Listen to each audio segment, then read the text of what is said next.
Welcome back, everybody, to the Solar Flare Competitive League, and this is the big one, the big season intro here, and I'm excited to bring this one straight to you. Slaughterhouse Bravo with a phenomenal matchup today, making their way in, not just into this league, but more on the way, and of course, Team Toady, who is the old, I believe, Strike X is the old Strike X roster. So we know they're uncontested as well, taking second place in the last season. But my name is Infernosis, joined here by the dapper and always glorious fellow, the caster. How you doing tonight? I'm doing great, man. I'm glad to be back in SFCL for their debut of their regular second season. It's a pleasure. It's been quite a while, especially dealing with you. So we had to look all nice and pretty on the first ever matchup for this evening. And like you said, it'll be a great one. Slaughterhouse Bravo, plenty of you know them. And some of you also know Team Toady, which their logo I am surely a big fan of. But we're not going to really waste that much time moving into this. We'll go right into the map ban, see what these teams decided to bring us to. Hopefully no cafe, fingers crossed, but knowing what we might see, I could be completely wrong, but I think this is just a preset, and then we'll actually be able to see what they did pick and choose from. But actually, no, this is correct, I think. I don't know, to be honest. This is correct. So This is Team correct. Toady, old Strike X roster, they've opted to pick up Villa. So an interesting choice to start off, a little bit wider of a map, and then Slaughterhouse Bravo liking the classic tried and true Oregon, and then of course our decider of Cafe. However, a lot of people here sleeping on Strike X's squad, the old Strike X, Team Toady, who I will now refer to from now on as Team Toady because that is who they are. They think, everyone believes that Slaughterhouse Bravo will take this in a quick fashion, but Team Toady is not here to go out without a fight. They've opted for Villa, and they're also going to have to find it up on Oregon, but we've got a little bit of insider information here when it comes to some of our analysts, some of our coaches, some of our casters, some of our staff here. We have actually predicted the results, and you can look down below. Yeah, it doesn't necessarily look good for Team Toady. It does not bode well. If you take a look right below your left shoulder, I believe it's the right shoulder on the screen, but the left shoulder over there, Infernosis Slaughterhouse. Also on the other side, fellow Slaughterhouse. So we, as your casters, both believe that Slaughterhouse Bravo will take this victory, but it looks like we are not without our fellow individuals thinking that it will be a Slaughterhouse.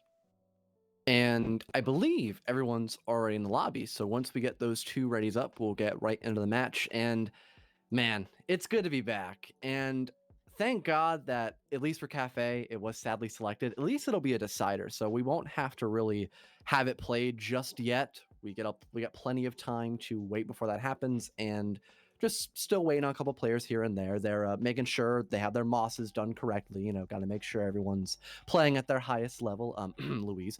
But all joking aside, you also think that Slaughterhouse is going to win this. Do you think there'll be any chance for Team Toady possibly? Oh, absolutely. Having the pleasure to cast with them previously, obviously, in the original season of Solar Flare, they are a spectacular team. They came in late, and they made it all the way to the finals. They were felled in the end by Old Revan Academy, and now you got to face off in Season 2 after they have their bye all the way through Slaughterhouse Bravo. I mean, there's a chance, but when you've got Doc and you've got Cal, I mean, there's so much that you're going to have to face off against that Slaughterhouse Bravo just basically uncontested. They're a phenomenal roster, a phenomenal team. They have almost no other competitor. Slaughterhouse Bravo can walk into nearly any league and in place and contest and show their worth. They are, by all aspects, one of the penultimate T3, T4 teams.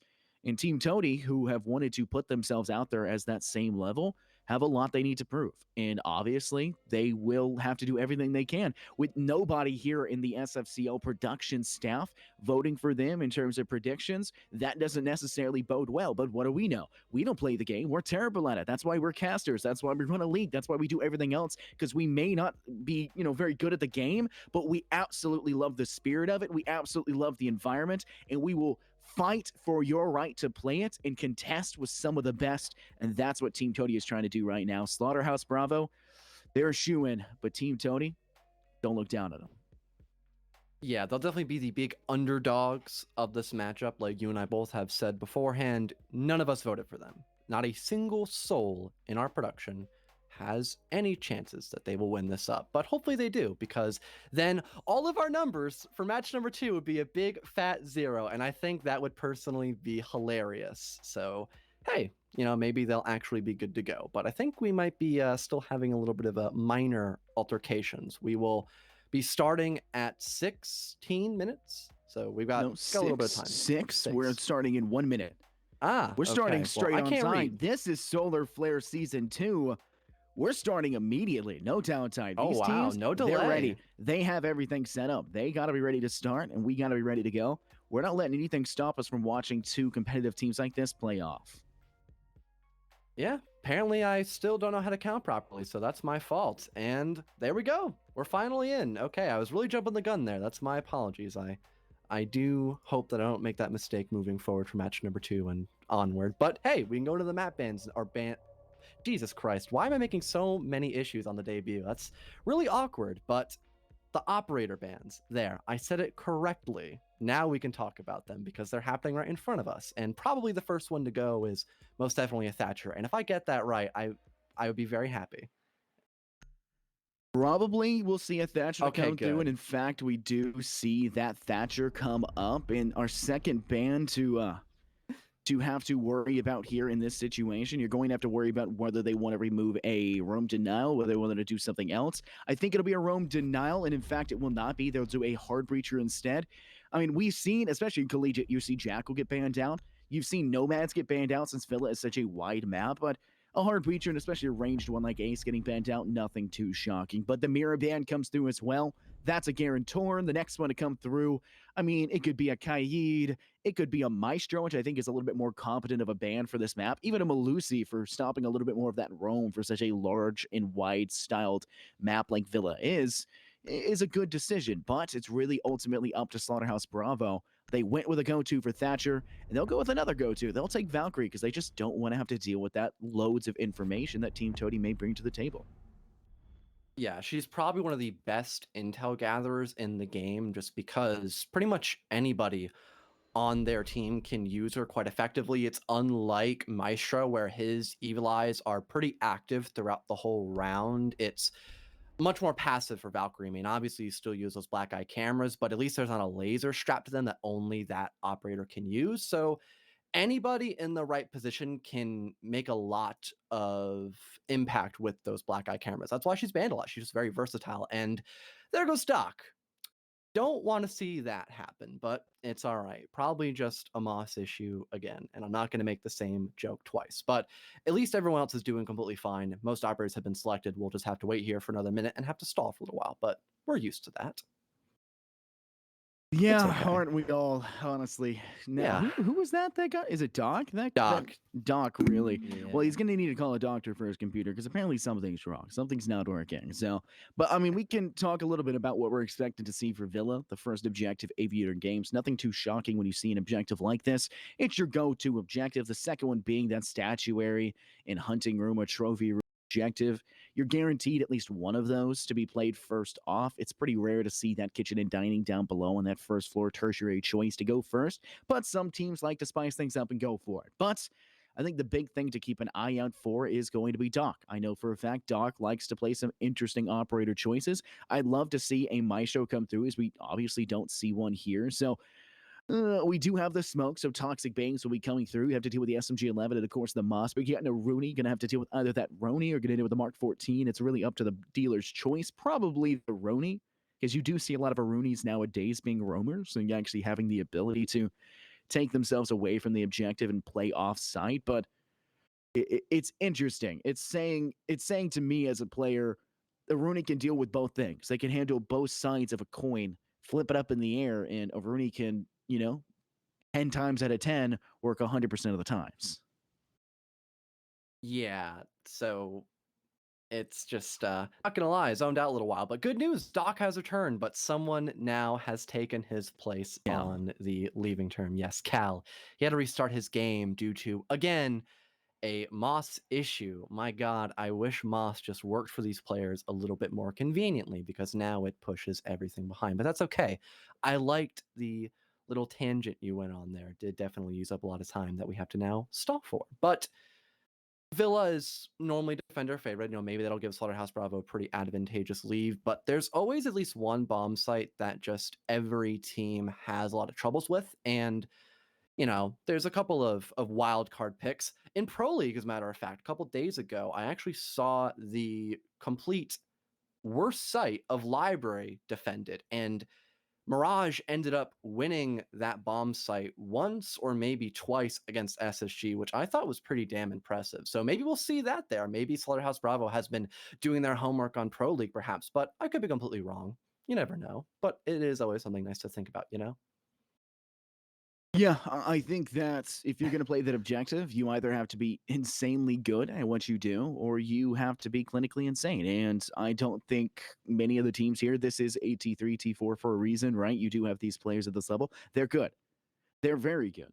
Some of them are insane and have futures and careers heading up higher inside of R6. And Cal has returned, so that's a good thing. But it's not enough, and teams don't practice enough to warrant bringing out that objective. And there's a reason why you don't see it. It's because it's just not good, right? Even pros, when they bring out that, it's probably just because they want to slightly change things up. That's going to be the enemy team's least practiced defensive or attacking hold, right? That's going to be. So pick that up, maybe catch him off guard, but quite honestly, I'm not sure it's a smart choice. I mean, we had to witness mining and fireplace Oh, on God. Cafe yesterday, and that was debilitating to go for. We were befuddled, befaffled, whatever you want to call it. I don't know.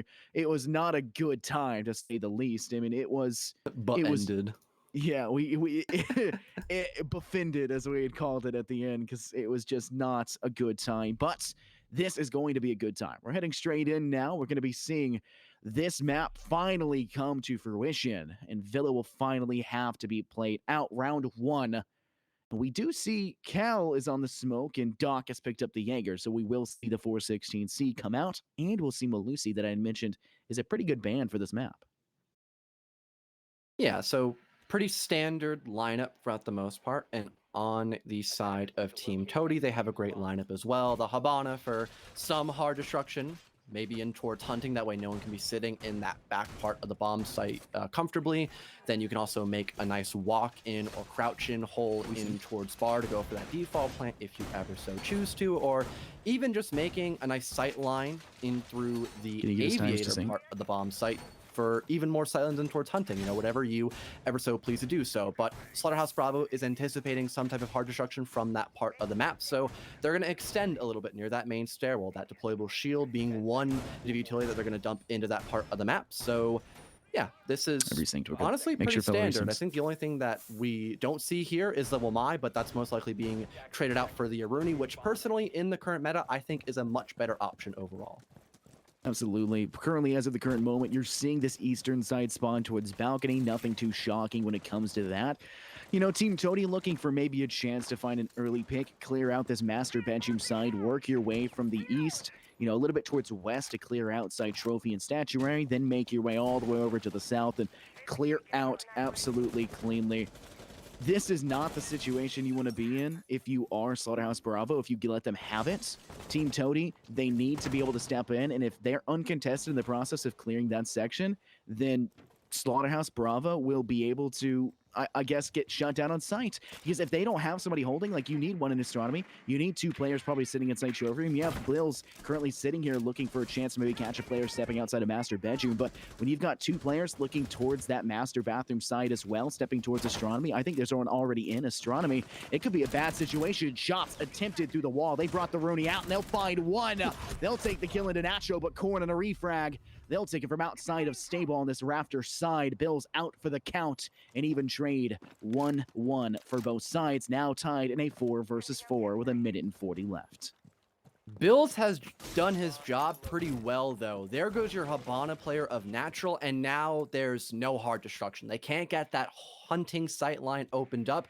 They're basically going to have to funnel in through one or two different doorways, and that will greatly favor Slaughterhouse Bravo in this first round as long as they play their cards right. A little bit of transition occurring by Slaughterhouse Bravo. They're playing a lot more passive in this last minute of the round because they've already done a pretty decent job on that realm. So now they have that luxury to just sit and wait for their opponents of Toady to make the wrong move. And that's exactly what players like Miku, aka Wubs, which we'll most likely be calling him throughout this first matchup and the entire best of 3, just because it's much more simplistic, and that's what we know him by in the end. So still be holding down that deep angle, not really being pushed out just yet. Now down to 50 seconds, things are not looking that good for Team Toady right now because they're being really passive. They're trying to get some sight lines underneath, or at least clear out the player in towards main stairwell. That's Korn's job on the Ashe, but he hasn't done a very good job. Not a lot of time left on that clock, and now down to 30 seconds. This is not looking all that good for Toady whatsoever. They haven't found any success in terms of a kill, except for onto Bills, but that was so long ago, it really doesn't matter. Slothy with a great frag on the Korn. Now the man advantage back in the favor of Slaughterhouse Bravo. This round could already be a guaranteed win. You hear those toxic babes in the background. Beautiful angle by Doc will be successful. Now a 3-on-2, and this is basically all over, and this could just be immediately just done for. Cal picks up another on an impulse. It's just a 1v3, and Kid Cypher has no time or HP. It's a matter of if he dies or not. It doesn't really matter. Slaughterhouse Bravo will take this first round pretty easily, all off the fact that they eliminated that hard breacher from the get-go and just played completely safe in the middle of sight. Absolutely. And when you're talking about being able to play safe, then this Slaughterhouse Bravo side knows exactly what to do. They have a ton of experience. As everyone knows, Slaughterhouse Bravo is a powerhouse in this scene. They know and they do an exceptional job of keeping themselves well positioned. They have variations on their strategy to match any and all scenarios. And Team Toady was not able to find a way to remove out that higher position advantage that Slaughterhouse Bravo had, and they were befelled because of it. So now Team Toady has a lot to answer, but they'll be given a new opportunity now on Trophy and Statuary Room Objective, now switching to the secondary one. Slaughterhouse Bravo, they take this. They'll be forced to pick up the tertiary objective down on the first floor, and I think that's the one where I think I'm definitely going to be seeing a little bit more when it comes to strategy, a little bit more when it comes to shot calling as an individual team leader. I think we'll definitely see Slaughterhouse Bravo come out with something new. Obviously, Pulse will need to be played when it comes to that. I mean, if you don't play Pulse, then you're kind of lagging out on information when it comes to getting those Nitro Cell kills from below, but I think Team Toady, from the way that I remember them when they played in Season 1, they're aggressive. They like to push in. They like to play in off angles that teams don't expect, and I definitely expect them to just step in towards corner pocket stairs in that northeast corner and just go in from that window, drop in and try to swing out through kitchen and maybe catch Slaughterhouse Bravo off guard. It's risky. It probably won't work, but if there's a team that can pull it off against Slaughterhouse Bravo, it just might be Team Toady. Yeah, the phrase goes high risk, high reward. That's probably what you're going to anticipate from Team Toady, especially when they're going up against a really strong team like Slaughterhouse Bravo. They are well regimented, very similar to their normal Slaughterhouse team that's currently in Challenger League. They know what they're doing. That's the point that I'm getting at right now. So they just got to go for a lot of wild card tricks up their sleeves and just hope for the best. And right now, they're kind of walking into the unloving arms of Slaughterhouse Bravo. They're pushing in from the study side of the map, and one player on 90 window. That's going to be Korn on the Ashe again. This is what Slaughterhouse Bravo was anticipating, so they can just sit here comfortably throughout the entire second round, and they have so much utility put in this part of the map. Team Toady, they've got to waste a lot of time and their own utility to clear out these players of Slaughterhouse Bravo, and if they don't pick up at least one kill from these engagements, they might be in a really rough predicament moving into the later parts of that round, in particular the last minute or so. And when you kind of get stuck within a rut, a bad time constraint, then it can be a little difficult to put yourself in a more advantageous position. Obviously, we're seeing Team Toady try to clear out a little bit quickly here when it comes to this classical hall, clear out this game's room, make their way also through and try and clear out Aviator, but a push through between the Aviator wall and connecting to Games. It'll be Miku who finds the kill onto Impulse, and they'll be able to connect and find something big. Of course, that is Wubs who finds the dubs, and they'll continue that success. Bill's finding Noodle, Slothy finding Cypher, and finally Wubs will be felled by Natural, but you've already had damage done. Team Toady not looking hot as of the current moment. A Nitro Cell tossed and not connecting. Slothy not able to find enough success off of it, but Bills will find a second, finding Natural inside of Faults, and it's just Korn repelling on this outside western window leading out Classical Hall. They'll drop below, try to find a different angle, but things are not looking hot. Team Toady already taking another L early on here. Korn, I mean, you maybe just need to use this as a timeout without actually being a timeout. Talk with your team and work out what you guys need to do next. I think that's what he's going to go for. He'll still try to get some kills here and there, but you can definitely expect in the background that his team's just like, okay, we really butchered that push. We walked right into Slaughterhouse's Bravo's trap, and it really put a number on us. It'll be a great kill for Korn, but he still has to find 3 more. But on the bright side, no one's guarding that diffuser, so maybe he can go for a plant later on, but he'll still have to find at least 1 or 2 more frags if he wants to attempt that possibility of a plant, because it'll be really tough for him. We're down to 20 seconds, plenty of smoke grenades being thrown out by Cal. He still has 1 in his back pocket just in case he needs it, and we're down to the last couple moments of this round, and Korn's making a full rotate in the back of Astro and just forgets it. He changes his mind completely, and it backfires. The Slothy from underneath will shut him down, and Slaughterhouse Bravo take their 2nd round in a row now. Absolutely great success once again. This is what a lot of people were anticipating, you know, Team Toady getting caught off guard by Slaughterhouse Bravo. I don't know if these two teams have ever faced each other or had that experience. I don't have that knowledge available to me, but they'll have plenty of time to learn each other, to watch over each other, and continue to try and face off inside of this season. It's going to be back-to-back constant action here for this season. I'm really looking forward to what these two teams can bring to the table. In Slaughterhouse Bravo, they're bringing a lot to the table right now. Already taking a 2-0 lead, and they have both looked spectacular in the process. Slaughterhouse Bravo have definitely shown that they have a name for themselves already inside of this league, inside of T3 and T4 as a whole. And man, Team Toady, they are struggling as of the current moment. I don't think there's any other word besides it. They're getting picked off at every angle. Any attempts of them to clean out that side of Aviator coming in from Study, maybe going up, you know, red stairs, it's not working. That classical snaps, it's the stairway to heaven because they're being felled every single time. It's just not where you want to be. And I called out that you need a pulse when you play this objective, and Slaughterhouse Bravo just kick me in the shins and say, no, we don't. So they are still bringing 3 nitro cells, nothing too shocking there, but with no pulse to have coming in and gathering the information, I'm curious as to see if they're just going to play off a pure game sense, or if they're going to shoot out the floor already and play in a little bit of a disadvantageous state, but no, it doesn't seem to be. They're just playing their own game, wanting to do what's comfortable for them. This is interesting to see. I mean, you're already up 2 rounds, I suppose, why not? But I thought they were in a 6-pick on the Pulse, but I guess not. I mean, they still have an amazing lineup, don't get me wrong. Every operator has their role to play when going on dining, but it just seems odd. You can get so much information, and the fact that Toady doesn't have an IQ, Slaughterhouse Bravo really doesn't have any counters to worry about if they were to bring that pulse. So I don't know, just I guess personal preference, like you said, Scott. That's completely fine, of course, as long as it's working out for them, and so far it has. I don't really blame them overall, and they have a great extension up above. They're putting a lot of utility up here and reinforcements, so again, it's going to waste a lot of time up against Team Toady and probably man count and players overall, because they haven't really been winning their ones. There's a lot of players who have Donuts, Noodles, and also Kid Cypher, and other than that, it's 1 or 2 kills overall. So not many people are really stepping up right now in Team Toady, and I can only hope that changes. That way this is not a complete blowout moving forward on this first map of Villa.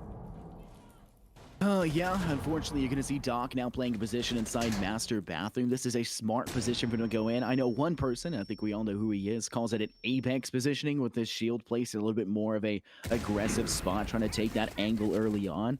And while we all may hate that and also hate the word quaternary, it is a somewhat accurate term to go for it. But with a minute and a half left in the round, Team Toady, with no one dead, only Impulse taking some damage, they're in a better state than they were previously. But Slaughterhouse Bravo have not given up any space. They're letting them take this master bathroom. They're letting them take the master bedroom, but they weren't really contesting that. They were hoping for an early kill, take one step back, and catch him off guard. This is exactly the situation Slaughterhouse Bravo has done the entire time. They're playing their own game, off-site, playing an off-site angle, hoping to find 1 or 2 early, impactful kills, and then try to act off of it. And Team Toady has struggled against it the entire time. They haven't found the answer, and finally, they'll find one answer, Impulse, into Bills, guaranteeing them that one-man lead, but they still need to get the rest of the 4 players down, and when you've got a nice nitro cell to the face, Cypher, felled by Wumps's nade, or nitro, will not help your situation. Doc from the side of Kitchen finds 2 in a corner, no. Noodles, and Slothy finds Natural, a 1v4 in play. Impulse trying to get one, finds Cal inside of Astronomy, now checking Astronomy hatch, looking downwards to the staircase. Can't find too much of Warhead on the wall, but they see all these shields. They see where Slaughterhouse Bravo is at least liking to play which gives you information for a later round. But if you lose this one, taking a 0-3 scoreline exceedingly early inside of this round and inside of this matchup, that does not bode well for Team Toady. Impulse now having to ace with 5 seconds, almost a kill per second if you want to look at it like that. He'll swing all the way underneath the back red stairwell, and Slothy is there again to finish him off. And a third round will be had for Slaughterhouse Bravo. I mean, it doesn't get any better than this. A flawless rotation for Slaughterhouse Bravo, but sadly, I cannot say the same thing for Team Toady. They have not been able to get a lot of map control, and they haven't been able to win a lot of their gunfights. Like you mentioned earlier, Scott, they may have had control of Master, but Slaughterhouse Bravo wasn't really holding that. They were waiting for the push that happens after you get control of Master Bedroom, the Astronomy push in particular. And yeah, they lost the entry, but made up for it. An amazing C4 by Wubs, aka Miku, was had, and then Doc, running around the corner, picks up another for himself. Then it's a 4v3, and then all of that work that Team Toady did just was for nothing. Then they were down, lost even more players furthering on. It was a series of unfortunate events, and that's just been the exact same story throughout these first 3 rounds. It's been 3-0 for a reason, and any type of push that Team Toady has tried to go up against Slaughterhouse Bravo on has just been an absolute failure. And now we're going back to Aviator, which, again, not a great sight for them. They lost that opening player of Natural on the Habana the first time around for FaZe Bills, and even though they were able to trade it out, it didn't matter because they lost their hard breacher, one of the most influential players to have on your team for a site like Aviator, or any site in general, as a matter of fact. Absolutely. And while this may be a series of unfortunate events for Team Toady, there is no comedic relief Jim Carrey. There's not. You don't have a comedic relief. This is a real thing that is happening to you. You have to face the consequences of being unable to deal with Slaughterhouse Bravo, and they're punishing you accordingly. We've seen consistently Slaughterhouse Bravo playing these offside angles, and not just playing offside and roaming around, but being able to do so and playing in such a way that they're basically guaranteeing success because Team Toady isn't able to clear that angle in a more substantial manner. That's difficult. That's hard to face off against. And while they may be able to find 1 kill at the very beginning, Doc out for the count, quite honestly, you've still got to deal with at least 2 more offside. And when you've got Wubs catching yet another dumps to Corn, they'll just even it back out. Anything you grab against Slaughterhouse Bravo, they just take right back. 1 for you, 1 for me. And then I'll follow with another 3 right after. Slaughterhouse Bravo are looking hot, and Team Toady have no way to extinguish their fire. At least they didn't lose their hard breacher. They did get a pretty decent entry on a Doc, don't get me wrong, but then a good chunk of your soft destruction is now down the drain. That's basically just Impulse's job now. So if he dies as well, it's going to be rough. And also, they don't have a lot of utility dump either. Only 1 soft destructive blast for Impulsive and 2 grenades by Kid Cypher. Those will most likely be eaten up by those ADSs and also Syria gates. So it's going to be rough for Team Toady, that's for sure. A loss overall, and a C4 almost attempted by Slothy. He'll set it back up, and with that barbed wire being right underneath it, it'll be a great sound cue. Once they hear that barbed wire break, they'll give Slothy the A-OK. He'll detonate it, and that will guarantee him at least 1 kill, most likely. So I'm anticipating to work very well. So expect to see a 4-on-3 if played properly, and if that's the case, Team Toady is going to be in another really rough predicament. Slothy attempted a nitro from down under. Not even sure that was tossed at that point, but Team Toady will be able to find 1 kill, setting themselves up for another bit of a advantageous position. One of the only ones they've had at least this late into this matchup. While we have to wait on Team Toady to make their way to the objective, a lot of presence on that northern side. Not really sticking to an off angle whatsoever. And Slaughterhouse Bravo, we've got Slothy inside Classical Hall holding behind a Vulcan shield. They've got drones still coming out, so Team Toady still gathering information where they can. But the question still remains in everyone's head, is it going to be enough? They may have this player advantage, but you've got to deal with Toxic Babes, you've got to deal with a Roni in the hands of Bills, and you've got to deal with Slothy, a Malusi, who is already 5-0-1, cannot be stopped. But it's not going to matter. Cypher fighting onto Cal, now a 4v2. They've taken control of Hunting Vault, but Noodles has been downed. And now it's basically a 3v2. They'll need to pick up Noodles if they want to keep this one going. Slothy finally felled once again by Impulse, and Natural cleans it up at the end on the Bills. Team Toady will finally find a round success here. It's taken them 4 rounds, but they'll get it done. Goodness gracious, what a close one to see once again, but they stepped in, taking control of that hunting vault and finished things off in a very nice manner.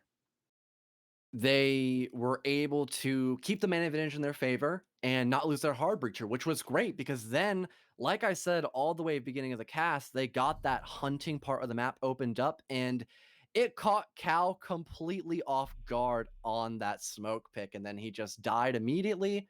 Actually, no, I believe it was the Malusi pick. But anyways, the bar player was now gone and Team Toady was able to put all their manpower into Aviator, and there wasn't much else that Slaughterhouse probably can do. They had zero utility to deny it, no C4s, no Syria gates, nothing except their mechanical skill, and that gave FaZe Bills an injure, but that was it, and it wasn't enough to seal the deal. The plant was still being performed, and they were still coverage by a different player, so great recovery round by Team Toady. They're going to need to win at least one more to make this a common 4-2 split, so it'll most likely be on Kitchen and Dining because when they were attacking on this bomb site, they had zero clue how to properly remove the extension coming out in towards Study, or at least the Study side of the map in towards Bar and Aviator, and that's the exact same thing that we're witnessing by Slaughterhouse Bravo, literally word for word, bit by bit. Yeah, we noticed no player for Slaughterhouse Bravo actually sitting inside games. We usually see maybe a player lying down behind pool table, maybe one behind bar, but no, they were just peaking that rotation whole set between games and aviation. They were in aviation, hanging out near Vault Door. They were just having and living their own life, and they were able to completely deny Team Toady's attempts to step forward. And now in a position to maybe try and replicate that, you know there's a player with that shield, they'll ping it out, and Corn will clear from below. And now Slothy is going to take a large amount of damage, not just from the explosion, but from that Vulcan shield explosion as well, using their own utility against them. And Team Tony have done a much better job already in this round of putting some pressure on Slaughterhouse Bravo. But I believe they actually have 3 players situated in this extension all the way over towards this Study side. And Team Toady, they're going to need to connect with more than just a little bit of damage off of a breaching round. We're trying with some nades over the top, be maybe behind bar, but it's not seemingly enough. Wubs will replant out the jammer. And they're looking to maybe contest the player inside Classical, but it's not going to matter. Slothy finds Corn, now making it a 4v5 with 1 minute and 55 seconds left. So already in 1 minute, one player has been felled, and it's only going to expedite this round even further. Wobbs, he'll lose a lot of his HP due to that fragmentation grenade, but he's still doing pretty well. C4 tossed out, beautiful throw, but it's not going to connect onto a single soul. Still in that 5-on-4 favoring Slaughterhouse Bravo, but it could have been better. And Slothy will in fact make it better. He picks up a second for himself, but Natural will get a refrag onto Bills, now a 4-on-3, but Slaughterhouse Bravo are still contesting this push coming out from the Study side of the map, and that's where all 3 players on the side of Team Toady are currently placed at. Wobb's going to get a bit aggressive, far too aggressive to be on such low HP, and Noodles will finish him off. Now, things are evened on up, looking much better for Toady as they've basically removed all of this roam presence, and now they just have to work their way into the actual bomb site itself. A little awkward there by Noodles hopping in through the hatch, but it's okay. He has plenty of time to recover from that minor mistake, and at that exact same time, Kid Cypher will begin to use his hologram to look for some of the players on the side of Slaughterhouse Bravo. Still plenty of time to push on through, and more than enough utility to break through any types of ADSs or any gadgets they might have to come across. Man, Slothy's in a rampage. Picked up 3 already. Every single kill right now for Slaughterhouse Bravo from them. And they're looking to maybe continue that same level of success. The Vector been a little bit too kind for Slaughterhouse Bravo at this point, and Noodles looking to maybe deny, taking some damage in the process as they peek towards that trophy side. But Natural finding Cal, setting up a 2v2 situation, but Natural down to, I believe, like 2 HP. Slothy finds a quad, the 4K to their name. Just needs to find the last player of Natural, and a sneeze will do the job. They peek 4, and Slothy finds an ace. It takes 5 rounds, but Slaughterhouse Bravo will complete the 5K. Goodness gracious. Once again, Slaughterhouse Bravo say, no, sit back down to this Team Toady. Oh my god. Amazing positioning and even more gun skill. That was so impressive. Oh my god, by Slothy. I'm at the edge of my seat right now, Scott. I'm baffled as to how well he played that on such little HP. He got Ash charged at the very beginning of that round by Korn, and he didn't care. He just repositioned and did so much for his team. He did everything for his team kill-wise, getting that ace. It was astonishing to watch over. And now 4 rounds have already been won for Slaughterhouse Bravo. They don't even need one more technically, but they would like to have that happen, which is why they're going to be going back to Aviator and Games Room. They may have lost this, but they're probably a little more comfortable on this bomb site instead of Dining Room, which I don't blame. It's statistically a better site, and as long as they don't make the exact same mistakes they did the second time defending the site, they really shouldn't be in that much trouble. Yeah, I mean, Slaughterhouse Bravo has looked great on this site, right? I mean, there was the one where they were unfortunately felt. I kind of wish we had re-seen, first floor, because that's just my favorite objective, right? Yeah, and this might be the last time we see it, because Team Toady might just be one-sidedly stomped on their defensive side, right? Maybe Slaughterhouse Bravo take themselves in a better position and continue to hold that. I think it's definitely a possibility. I think it's definitely something that Slaughterhouse Bravo are looking to maybe put forward. And for a map like Villa, getting behind is a death sentence. It really and truly is. No matter what side you're on, they can just continue to snowball that effect forward and really catch the opposing team off guard. And while Team Toady was able to find one, they got clapped back immediately. So a 3-dub back-to-back, and then finding one small success, but then an ace, fellow. That hurts. Anytime you've ever been aced by a player, that player doesn't just become a threat to you, they're a raid boss. They are the last person you want to see in a fight. They're the last person you ever want to see at the end of your scope, because they will click your head faster and they will punish you accordingly. Team Toady, they've got to find an answer to Slothy, and Slaughterhouse Bravo, they've got 4 more answers beyond just Slothy in their pocket. Everyone right now on the side of Slaughterhouse Bravo is doing pretty good, and some people might be like, oh, what about Cal though? He's 1-3. He's kind of underperforming. No, he wasted a lot of time with those toxic babes. He's playing a very supportive role, and that's what you have to do on the smoke. I mean, there's a reason why players like Super are still in Pro League. It's because he's just good at support, and that's the end of the story. Doc, though, great at fragging. He picks up 2 incredible kills, making a 3K. Oh my goodness, why are you peeking Doc right now, Toady? He's doing just as well as Slothy right now. And speaking of Slothy, he picks up one on a corn already in the blink of an eye. It's just up to Kid Cypher on the Yana, stuck outside, doesn't even have carrier in his back pocket. This might just be another unwinnable round for Team Toady, and we might see a 5-1 split on the first half of Villa. He's already on incredibly low HP. He'll injure up Doc, denying the quadra kill, but he cannot confirm the frag. So technically, if Doc gets revived, it'll still be a 1v4. Basically impossible for Yana to win this out, and I can't believe Doc just hit all of his shots there right in the middle of astronomy like that. That was pristine aiming by him. Crisp, clean lock, as they would say. Absolutely phenomenal as he stepped away, finding that last Cypher, not clearing out the camera, wanting to keep their position secure, but probably Wubs on a cam, just, taking a look and trying to find it. You do see a player hunting towards into study. I believe this is Slothy, and indeed is. They'll secure the kill. It'll be a double for Slothy in that round, and Doc found the 3K. In another clapback coming from Slaughterhouse Bravo, they'll clean up their defensive half in spectacular fashion. And Team Toady, they've got to find something, because this is not it. They have just gotten 5-1 on their attack, and while this is a defensive-sided game by all means, because Rainbow Six Siege just really is that, I don't know if Team Toady has what it takes clinically to kind of surmount this hill. I don't know if they have what it takes to climb this mountain that is Slaughterhouse Bravo. They're looking up at a giant, and I guess the real question is Team Toady a David to take down that Goliath, or are they an Atlas where they try to climb the hill and can never make it to the top? Yeah, that's always the question that you wonder about. And right now, we might be looking at a storyline where Goliath just beats David to a pulp. That just might be the case. There haven't really been a lot of great plays by Toady. It's mostly been Impulse just trying to do his best to find those entries, and that's pretty much it. He really... It just hasn't been a great performance by Team Toady. There's so many players that are underperforming when they really shouldn't be, and that's just kind of the memo of the story here. And on the opposite side of the pond, it's Slaughterhouse Bravo overperforming. I mean, look at Slothy, 12-2.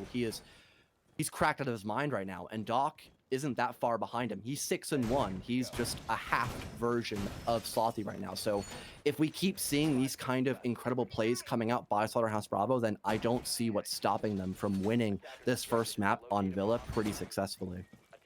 Absolutely. And right now, Slaughterhouse Bravo coming in on a massive lead. They just need to finish this one strong. And quite frankly, they have the capability to do so. We know Slaughterhouse Bravo is capable of it. We know that they can handle anything that is thrown at them. And I don't think much of what Team Tony can throw at them is going to be enough. We're seeing Maestro come through, and I know that you and I love Maestro. We love the altar-wielding meatball legend himself, but can Noodle show us enough on that operator to I guess, give us a reason to let Team Toady live in our hearts and our minds against Slaughterhouse Bravo? I don't think so. Right now, Noodles only has 1 kill. Cypher only has 1 kill. The only real 3 players on Team Toady that are finding that high level of success round after round is Natural Impulse and Corn. But when you've got Slothy, who's going 12-2, Doc, who's 6-1, when you've got players on Slaughterhouse Bravo that are just one-man armies individually and playing on operators that can be one-man armies, kind of like Indiana, they may not have a hard reach, but they've got nades, they've got massive amounts of information, and they've got a great arsenal in their pockets. I mean, Team Tony have their work cut out for them, and I just don't know if they have the work ethic to be able to handle it. Their guns are pretty good too. Not many people like the G36C, and the RX might be a little underwhelming for some people, but they're both good guns put in the right hands. And Slothy definitely has some very nice looking hands, that is for sure. But minute 30 on the clock, a lot of time just being removed off the clock overall, and things aren't looking that good for Team Toady up until now. They get a great entry onto Slothy. There goes the top frag that we've been hyping up time and time again, and a trade comes out by Bills and Corn. An amazing double kill for yourself, but it's now over. Now things are looking decent for Team Toady overall. Slaughterhouse Bravo not in the best of positions, but they still have Miku or Wubs on the hard breach. So they can gather a lot of sight lines for himself and the rest of his team, and then that could force Team Toady in a couple of really tough positions, to say the least. But there's still plenty of intel and also utility on the side of Team Toady. That all the wielding player of Maestro, Noodles. He also has those Evil Eyes as well, so perfect denial for the plant. So there's got to be at least another kill coming out for Bravo if they want to win out this round, and that kill almost by Wubs could have sealed the deal, but he's going to miss some vital shots and do the exact same thing for Kid Cypher. He'll whip around the corner with that bearing 9, not be as unsuccessful, but Noodles is there to deny the confirm of the kill. Now a 1v3 all up to Doc on the Zofia. In a last-ditch attempt, he'll walk right on into the bomb site and just get lit up by every single player on the side of Toady. It's all but over, and there we have it. Kid Cypher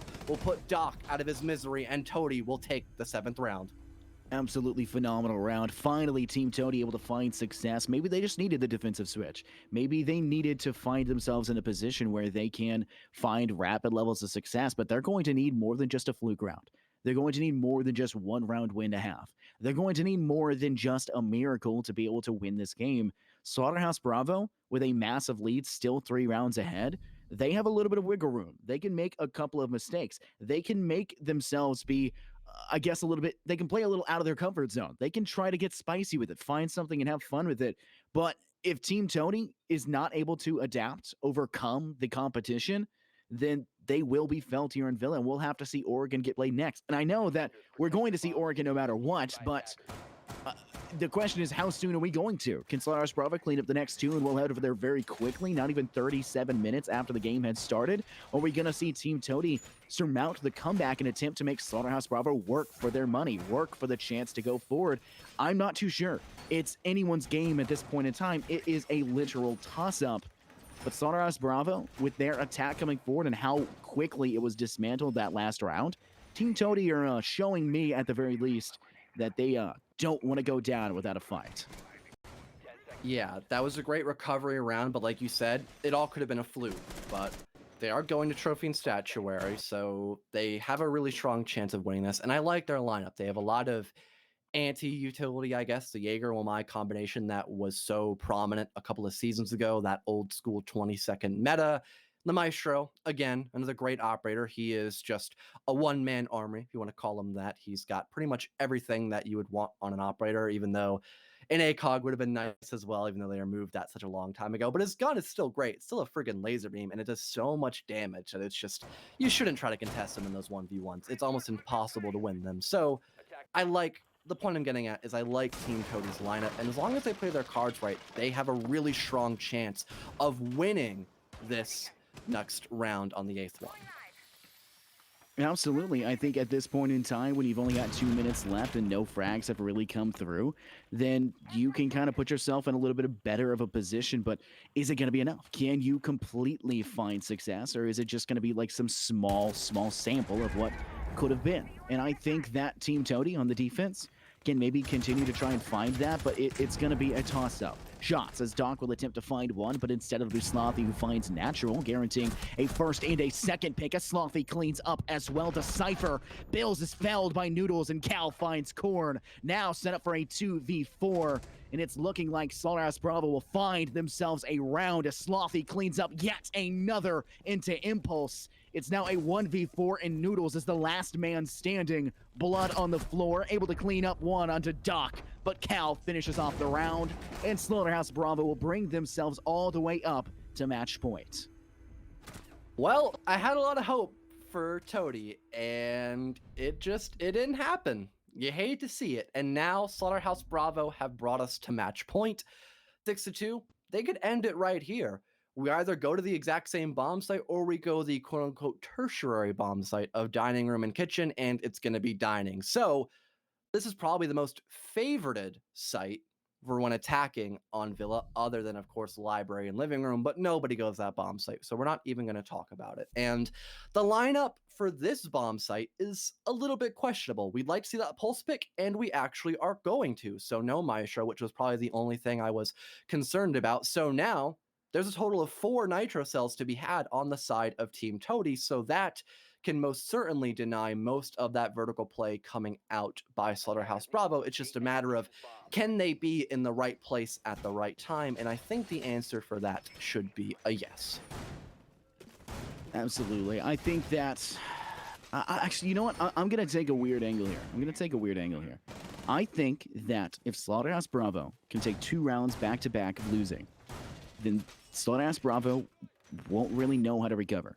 They're not going to be in a position where they're going to feel comfortable enough to be able to recover from it. I think Team Toadie, they need to take 2. I mean, they'll have to if they want to continue playing. They'll need to take 2. And if they take the 2, their chances rise by 95%. Slaughterhouse Bravo is a very experienced team, but nobody takes losing rounds against a team that you are thrashing, by all means. You are devastating them in every single turn. But if Team Toadie can just find those 2, they'll set themselves a precedent. They'll set themselves up on a roll, and they can try to snowball their way back into this one. But just one mistake for Team Toadie, one single person getting tilted, which might already be the case, and Slaughterhouse Bravo will already have themselves just a guaranteed bag, because who can play at their top level when they're tilted? It's a 1 in 1,000 chance for you to ever get tilted and then play at a better level, right? People are like, man, when I get mad, I play better. No, you make small mistakes, and the enemy team fails to capitalize on those. But Slaughterhouse Bravo is not a team that is going to fail to capitalize on those small mistakes. They will punish you, and they will make you regret having that. So Team Toadie have their work cut out for them, and I think that if they find those 2, there's a good chance, but I'm giving it maybe a 2% chance they'll even find those 2. Yeah, and especially the way that Slaughterhouse Bravo is actually attacking this round currently. They're not even going up above, so most of Toadie's strategy is now just thrown out the window. They have to go for plan B, and nobody likes doing that, especially in such a high-stakes game against a really amazing team of Slaughterhouse Bravo. So right now, minute 40 on the clock. Things are looking pretty decent overall. We haven't seen any action just yet, but plenty of things have been cleared out. And finally, Doc will find that entry on a natural. This could all be over in a matter of moments. Xyros Pellets is being detonated. Kid Cypher shuts down Cal, but Slothy will get a trade on the Noodles. Now 4-on-2 as Slothy finds another. He's got 17 kills. He can't get 20, but maybe he'll go for the quadra kill and get 19 for himself. And this looks very grim for Team Toadie right now. They have to retake the site. Now they're technically playing the attackers, as that bomb will surely be down in just a matter of moments. Doc picking up one on an impulse. It's all up to Kid Cypher. Can he get the 4K and get the defuse, or will he be shut down by Doc? It'll be Doc to win his 1v1, and Slaughterhouse Bravo will take the first map on Villa 7-2. Absolutely phenomenal showmanship right now from Slaughterhouse Bravo. They are not fearful. Look at that position being held. They're not taking a different angle. They're not peeking in every other side. They're just saying, hey, you've got to step out to me. You've got to play this side angle. I'll take the shot. I'll shoot you first, and I'll shoot my shot.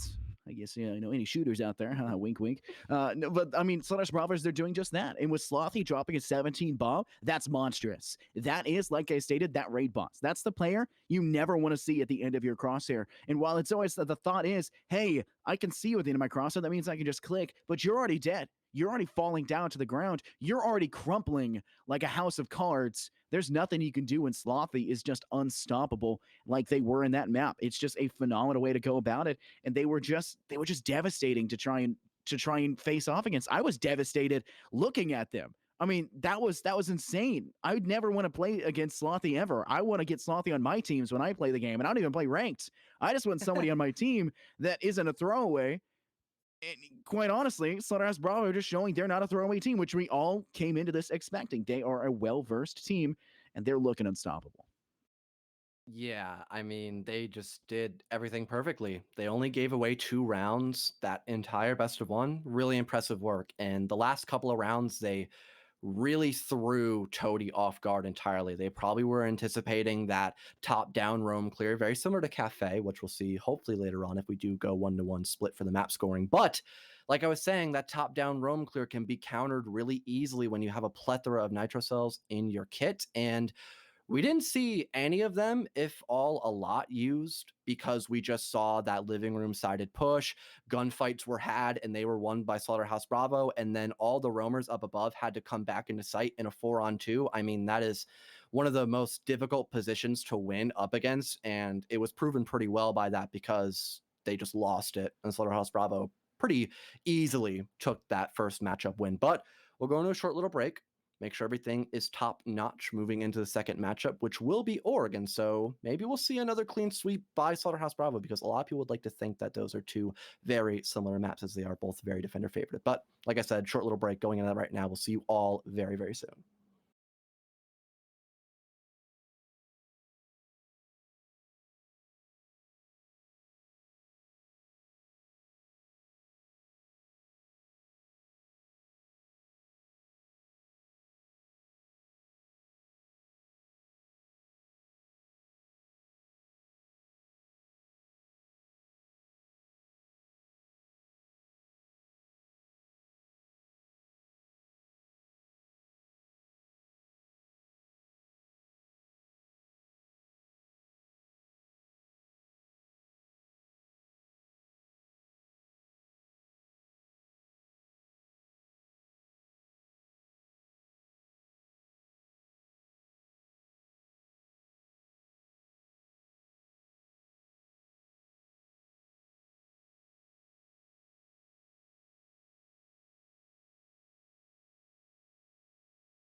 All right, welcome back everybody to SFCL day number 1 of the regular season, the second season as well. If you need a little reminder, my name is Fellow, also joined here by Infernosis as my co-caster, and we just had an amazing performance by Slaughterhouse Bravo. Plenty of impactful plays by specific players, Slothy in particular as well. He had so many great rounds on Villa, and now we're heading to a pretty similar map. It's going to be Oregon with Slaughterhouse Bravo attacking first, so they're not going to get as lucky with their opening round wins unless they can keep that same exact aggression that we saw them have on Villa, which, to be honest, I think they might have.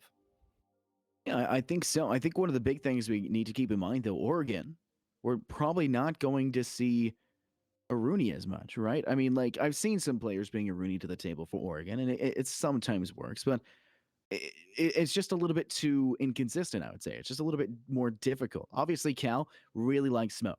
Obviously, we know that. They brought Smoke all 6 rounds of their defense. Doc really likes Jaeger. They brought Jaeger all 6 rounds of their defense. And we saw Goyo 5 rounds out of 6 for that Slaughterhouse Bravo defense. They consistently brought that to the table and they consistently found success. And we saw a Rooney on half of those defensive rounds as well for Slaughterhouse Bravo. They really like to bring out these operator lineups. They really like to kind of figure out what's working. And obviously, what's working is their go to lineup of Jaeger, Mute, Goyo, Malusi, and Smoke. And sometimes they'll trade the Malusi out for an Rooney. Sometimes they'll trade I believe they'll trade out the Mute for a Rooney. I mean, they'll consistently change things up and try to figure out what's going to work out for them, but they're super consistent about what they're doing. Same thing with Strike X on their attacking side. Their defense, a little bit less consistent. We only got to see it for 3 rounds, but they traded out Pulses, they traded out Maestros, they traded out Malusis, they brought a Womai at a point in time at the eighth round of the match. They were consistently trying to find something that was going to work, and it just wasn't working. And that's kind of an issue. I think that if we're going to want to see this side of, sorry, did I say Strike? We're going to see Team Toady. So I just remember the days of them having that name. If we want to see Team Toady be able to replicate and find any level of success more than what they found just prior, then we're going to need a little bit more consistency from them. And that may not just be in your operator lineup. That's also going to be in your play style. How consistent can you play? How strong can you play? What level of competency can you show to the team and can you show to us to have us root for you? Because I think that's a bigger question. It's kind of hard to root for Team Toady when they're not able to, I guess, shut down Slaughterhouse Bravo. Yeah, they didn't do a great job of clearing out a lot of the map on Villa or winning any of their gunfights throughout the most part, but at least they're on defense, so now Slaughterhouse Bravo has to come to them in the first half, so that could give them a pretty good advantage. And so far, ban-wise, things look pretty normal. Nothing's been over the top just yet. Thatcher being banned, and then a Maverick followed up. So expect to see a lot more Habana being played as well for hatches perhaps, or just a secondary hard breach. Maybe Zero will be into play. You never know, because now Maverick is no longer on the board. So it's going to be a little more difficult to get open a couple of main walls here and there, and also the hatch inside of E-Box, and Amira being followed up as well. This is a very standard ban phase for Oregon. Yeah, more than likely to see the Kaid get banned as well. I mean, when you're seeing a Maverick get banned out, you're more than likely going to see that Kaid as well. Oh, no, actually, they're going to bring out the Valkyrie ban. So once again, we're seeing information be removed. They don't want to play against information. They don't want to have to face off against high levels of information, which is interesting. By all means, I think that if you're going to think about a map like Oregon, then information can be useful. I mean, it's always useful everywhere, but this one's a little bit smaller. You're more used to seeing Valkyrie be heavily picked and really relied on when it comes to Clubhouse, when it's talking to Villa, when it's talking about Cafe. Oregon, Valkyrie can kind of be hit or miss. Sometimes it's really important on the basement, but in terms of other utility, I would dare say Valkyrie's not as important as some of the other picks. I say that maybe banning out Kaid would be a little bit more important because you don't have the ability to get rid of those. You're going to have to play below, say, that attic side wall for the second floor. You're going to have to clear the meeting room floor to clear out those electric claws. For this basement side, you can't get E-Box if a Kaid doesn't play, right? You're going to have struggle. You're going to have difficulty to remove that out and be able to breach that wall. They don't really have great utility in regards to deleting that. They have, I guess, some leeway because Kaid was not picked up and Noodles will opt for the mute once again, but I don't necessarily know if that's the right decision. I think Slaughterhouse Bravo, I don't think it's going to matter for them though. I think they'll always be able to find that success. I don't think they're a team that has any problems for it, but Team Toady, that's going to be a punch in the gut. I think Slaughterhouse Bravo is just anticipating that they're not going to get the best kind of hard destruction, to be honest. I mean, I'm not entirely sure, to be fair. They might just be going in for more of a freezer-sided push and main laundry as well, which is why Habana's on the board. She can get those security hatch and the laundry hatch opened up pretty easily, even if there is a kite on the board, because you can't electrify every single hatch in this game. There are 3, and 3 is a greater number than 2. I learned that pretty recently, actually, so I hope you guys in chat are very surprised at me for doing my homework in recent times. But normal right now so far. Slaughterhouse Bravo, they're not really doing anything out of the ordinary, just going on a little bit of a drone game and also roam clear, which Team Toady, very extensive all the way up above on the second floor, and this is mostly just to try to waste a lot of time on the side of Slaughterhouse Bravo. That way they almost force themselves to make a lot of mistakes moving forward, because then things are going to get really risky for themselves. Yeah, I guess that extension to that second floor makes it difficult for Slaughterhouse Bravo to push inside, but it also makes it so that if they go for a calculated, aggressive push to push forward and just trying to sweep out the basement, it puts Team Toady on the back foot. It kind of plays their own game against them. I think if Team Toady has 3 on this second floor, then Slaughterhouse Bravo should just rush in with all 5 down to the basement. Then they can play a post-plant game and work from there, but already from the start, you're seeing Wubs able to pick up 1 kill, and they'll be able to find a second onto Natural. And a phenomenal setup for them now, as it was 4 players on this second floor, just 1 actually defending down below, and Slaughterhouse is looking to go down, which you see a player rotating around. Miku will get themselves a third as Wubs connects yet again, this time onto Impulse, and it's a 2v5. Korn and Cypher are the last 2 standing, and Korn has a player near Laundry. They'll go down here. They're not out just yet, but Cypher's on the prowl, maybe looking for 1, taking some damage towards Freezer, and Slothy will find it in the end. 2 back-to-back as they'll clean up Cypher. Slaughterhouse Bravo with a flawless victory starting off in round 1.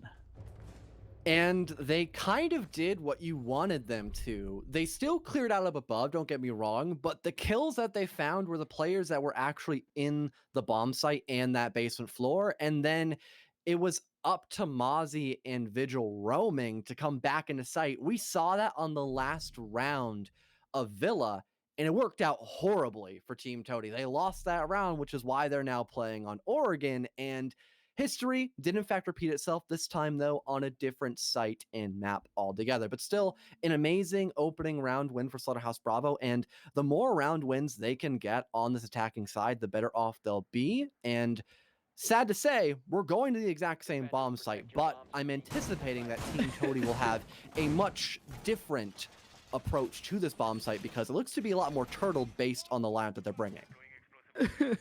Now, fellow, you know how I feel about playing the same objective twice. Yeah. You know how I am, obviously. I'm the exact same way. Yeah. Yes, don't play the same objective twice. It breeds a level of complacency that you just don't want to have. Change things up at the very least, and we do see change. I will mark this here. We are seeing change. We're having a Goyo brought to the table. We're having no longer a Vigil. We're going to have a Toxic Babe in play from Noodles now. We're going to have so much difference. And I think one of those things is going to be that an Alibi is not being played. It's now been replaced with a Maestro. So basically, it's an entirely different lineup. This is actually exactly what you and I want to see. I mean, last round we saw Mozzie, Vigil, Alibi, Malusi, Mute. We're seeing a Maestro, Goyo, Smoke, Jaeger, and Kaid. So the Kaid is rearing their beautifully old grayish beard self. And Team Toady are going to maybe look to make it difficult for Slaughterhouse Bravo to play up. And I think that the biggest thing here is that Team Toady's not going to be playing that second floor extension so heavily. They'll probably still maybe have 1 or 2 off-site roaming, but I think a turtle strategy is much more the pace and tempo that Team Toady needs against this Slaughterhouse Bravo side. Yeah, don't really throw a lot of utility in the face of Slaughterhouse Bravo up above, because they can completely ignore it. And Bills with a great entry on the Korn. There goes your Goyo player. 1 C4 down for the count. Now only Natural has 1. And again, Slaughterhouse Bravo have the upper hand in this first minute of the round. So there goes your... I'm not even sure if he was really roaming. I'm not even too sure where Korn was placed at, but regardless, Slaughterhouse Bravo wasting little to no time. They're going to get that hatch in towards security opened up. Now Impulse is going to have to play a little more passively, but he's doing the exact opposite. Doc gets a kill on the Kid Cypher, and the stun grenades come out, blinding Impulse completely, and now he has to play a lot more conservatively up against Slaughterhouse Bravo's aggression because they're already down 2 players, and this hallway is a great position for Impulse to play in because of that Alda, but it doesn't really matter. Miku picks up one on a Nudes, now a second. It's all up to Impulse in the last couple moments of the round, and a 3K for Miku. Oh my goodness, 2 times in a row has Wubs popped off with the ace at hand, that AK-12, a formidable gun to go up against, and a second round win will be had for Slaughterhouse Bravo. Absolutely just uncontested. There is just so much to happen off of that. There's so much going on for the side of Team Toady that they can't deal. I mean, Slash Bravo just stepping up. You're seeing so much happen. You're seeing Wubs catch fat dubs, and that's just insane to watch. It's insane to behold. Where it's the same exact problem that we saw on Cafe. Sorry, not on Cafe, on Villa, but this time it's not necessarily Slothy that's doing it. Instead, we're seeing Wubs pop off on the attack. Wubs is the player that we're seeing pull everything together and just complete this trifecta right now for that side, because we know that those top 3 players for Bravo were exceptionally so top players. Slothy obviously dropping, what, like an 18 bomb at the end of that game? I mean, it was nasty by all accounts, but I don't necessarily know if they even need that to win this game, because when you've got Wubs that's dropping a 6 bomb by the beginning of round 3, at the end of round 2 to make it sound even more impressive, Team Toady have just so much that they have to change that I'm not sure they even know where to begin. Yeah, it's a lot right now, and Toady's morale must be just down the gutter at this point. This is one of the, if not the most defender-sided map, depending on how you look at it, and they've already lost the first 2 rounds. This is already the standard 2 wins with Slaughterhouse Bravo, and they are just demolishing Toady in their own element. This was Toady's map pick, I believe, for Pete's sake. I might have gotten that wrong, but still, everyone should know how to play on Oregon, and Strike X is not some run-of-the-mill brand new team, because that's what Toady used to be called. I mean, it's basically most of the same people. They all have SX still in their name, so they're used to this normalcy of going to Oregon, but they're not doing that well up against Slaughterhouse Bravo, and it's really worrisome because if they don't win this, then they lose the entire best of 1, and that entry by Doc might just seal the deal to have a flawless 3-round wins in a row for Slaughterhouse Bravo on the attacking side of Oregon. Yeah, I mean, it just looks great. Everything is connecting in the correct way. If you're Slaughterhouse Bravo, you don't have to worry about anything else in that regard. And right now, you're still managing to connect. You're going to have yet another kill here for Wubs. They'll find themselves some level of success, and they're now still trying to continue that as it's that 3v5 as they're pushing this attic side. Big tower has been opened up. They've created 2 sight lines so they can have an angle that'll give them the opportunity to maybe contest Impulse sitting inside this pit, maybe looking for the chance to get themselves an earlier pick even further. And while they do have to deal with the Alda, they have to deal with the utility being tossed out. Impulse is having to rely on ADSs to do just that. With time running out, however, for Slaughterhouse, they're going to have to take a push forward. Impulse shoots first and dies first as Slothy will find the kill. Doc finds Natural as well, but Noodles stops the bleeding just slightly into Slothy, but continues to bleed in the end as Bills will find and secure. Slaughterhouse Bravo will take yet another round, this time round 3. It's not flawless. It wasn't Wubs taking every single kill, but ultimately it is Wubs and the Slaughterhouse Bravo side that wins the round. Yeah, I mean, right now, Slaughterhouse Bravo, they're playing out of their minds. They're finding the entry. Doc did a great job of doing just that, and then they just kept that ball rolling. There wasn't really much that Toady was able to do. They just lost their gunfights, put it simply. They're not doing good right now up against Slaughterhouse Bravo, and I don't think they're going to really be able to recover that well, to be honest. They just down bad. Is that what it is? I guess. I really have no better words to put it in. Yeah, they're down horrendous, actually. Yeah, that would be better to say. They're down horrendous right now. Down horrendous. Yep. Yeah, I mean that's fairly accurate by all accounts. They are not looking good. Team Toady is about to croak. I think that's about the only thing we can say. They are croaking. Slaughterhouse Bravo have not been stopped. We've seen last map. Last map. Team Tony managed to take a round win here. They won it in round 4 after Slaughterhouse Bravo took 3 back-to-back. They can do it again, but we saw how that map turned out in the first place. It was a spectacular finish and a completely one-sided affair in favor of Slaughterhouse Bravo. And while I don't necessarily think that every team in this league is going to be at the same level as Slaughterhouse Bravo, they're all going to be somewhat near. They're all going to be at a high level of competency, and I think Team Toady deserves the position they're in. I think that they have a right to be here, but they're going to need to do a lot to make up for this match. They're going to need to change a whole lot of things going forward. They're going to need to figure out what exactly went wrong and work to fix that, because this is going to be a mar on their gameplay and a mar on their record. Yeah, it's not looking good for them. And they're doing the exact same thing that they did a couple of rounds ago. They're heading into basement. They haven't won that site a single time. And they've done 2 polar opposite types of defenses, and neither one of them have worked out for them. And they're going for the turtle strat again. A lot of players stacked up on that bottom floor, plenty of utility to help them out as well. And Slaughterhouse Bravo, they're taking full advantage of that. They're trying to get these main hatches in towards meeting and security opened up, as much map control as physically possible on that first floor, so then they can begin to move lower and lower into the actual map itself, and then actually start contesting people near those 2 bomb sites. And from what it appears to be, Slaughterhouse Bravo, they're antsing up to get in this bottom part of Freezer. Great entry by Doc, now a second time in a row. Make that a second impulse down for the count. Technically a 5-on-3 now. Slaughterhouse Bravo, they're just antsing to get rid of the second matchup. Natural will get 1 in compensation, but the damage has far too already been done. Doc confirming his kill from early on. Now a 2-on-4 and a minute 30 on the clock. This is all but over for Team Toady. They'll try to find 1. Noodles ending off Doc's reign of terror, but they're still down the man count, and they are just being bombarded from every other direction. You still have a Nitro cell in hand. If you're Corn, you can toss it to deny the default plant, but I don't think Slaughterhouse Bravo is settling for a plant win. They're looking to punish Corn. Trapped and out for the count as FaZe Bills will find the kill. And now Noodles, the last man standing, trapped inside supply room, knows there's a player up close, taking damage from every angle. Slaughterhouse Bravo knows what they've got to do, and they'll find it in the end. FaZe Bills with a long shot with the 5-7. Just doing absolutely everything. Look at this, just da-da-da-da-da-da-da, boom. Nothing they can have. Absolute devastation once again. This is this is not hot for Team Toady. They are croaking, and that is not just a pun in all terms for their name. They don't know what to do.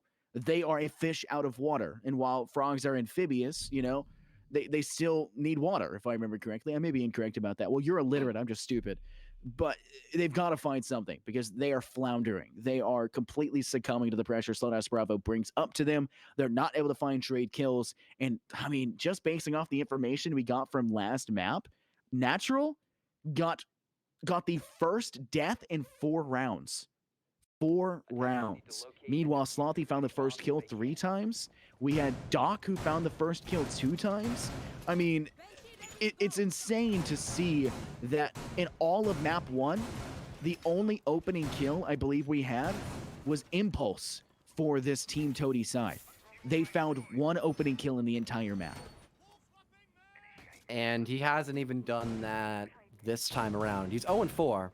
He's not looking too hot right now, Scott. And really no one on Team Toady is, because they haven't won a single round on the defensive side of Oregon, and they're going back to Kids Room with pretty much the same, if not the same lineup that they brought. Again, it's, like you said earlier, a lot of complacency, and that's really favoring Slaughterhouse Bravo because they know what to anticipate. Personally, I would have loved to have seen either Meeting in Kitchen or Dining in Kitchen played just to throw Slaughterhouse Bravo off guard a little bit, because even though their lineup is still pretty decent for those 2 bomb sites, it wouldn't be the best one. So it would throw them off guard a little bit, and that could maybe give Toady a slight advantage and guarantee them at least 1, maybe 2 round wins, because right now, they got to get what they can get at this point. They're desperate right now. And so far, nothing has worked for them. They've gone the best 2 bomb sites and they've just been demolished by Slaughterhouse Bravo. And we're still seeing that reign of terror right now because they're wasting little to no time getting that hard destruction on the main wall of Addict. And it's just rough right now. It's just rough.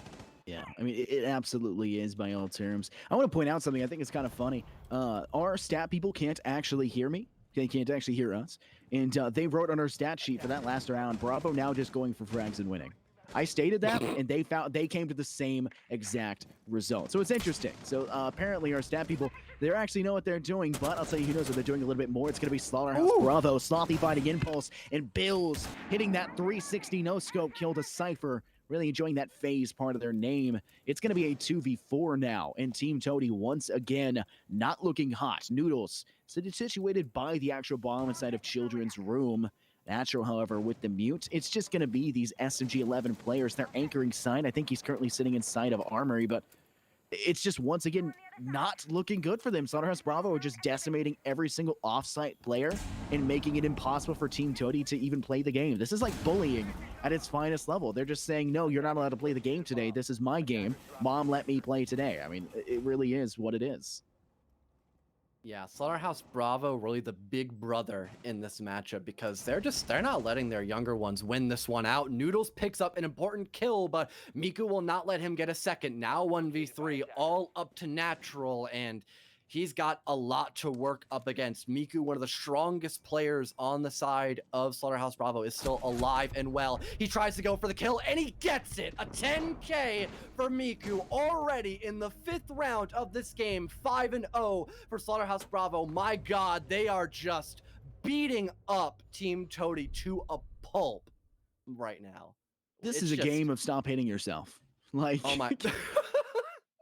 Oh my God. Oh, and Natural's getting heated right now. He's getting mad about that. I stated this last match. Team Toady, their mentality has got to be insane. They have got to be just so horrendously down bad. I want everyone right now to go on Twitter, and I believe it's still a thing. Go on Twitter and look at Fellow the Caster. Make sure to give him a follow as well. But look at his banner and look at his picture.